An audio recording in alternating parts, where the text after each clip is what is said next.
সাথী প্রকল্পের প্রচার করছেন যখন নির্বাচনী আচরণবিধি চালু হয়ে গেছে।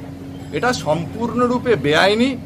মানুষ চাই মোটরসাইকেল কেনার ক্ষমতা নিজে অর্জন করবে, কে সাইকেল দেবে আর তার জন্য ভরসা করবে। বাংলায় কোনো কলকারখানা, কোনো চাকরির ব্যবস্থা নেই, আজ পর্যন্ত করতে পারে নাই। তাই আজকে যারা ভোটে দাঁড়াইতে আসছে, আগামী দিনে তাদেরকে দেখা যাবে না।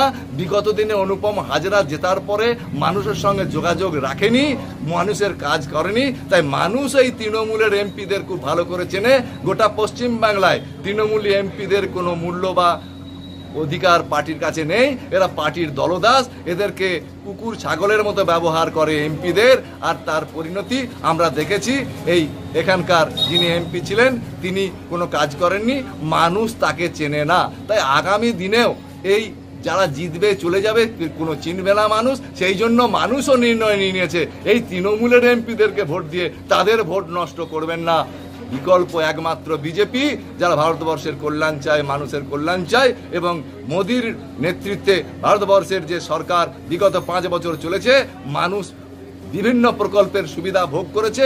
কেন্দ্রীয় আবাস যোজনা, শৌচালয় থেকে আরম্ভ করে আয়ুষ্মান ভারত থেকে আরম্ভ করে বিধবা ভাতা, বার্ধক্য ভাতা, হাজারো প্রকল্প, প্রধানমন্ত্রী সড়ক যোজনা থেকে আরম্ভ করে সজলধারা প্রকল্প, যে প্রকল্পগুলোর সুচারু রূপায়ণের জন্য পশ্চিমবাংলার মানুষ, বোলপুরের মানুষ বিজেপিকে ভোট দেবে, পদ্মফুল চিহ্নে ভোট দেবে, রামপ্রসাদ দাসকে ভোট দিয়ে জয়যুক্ত করবে।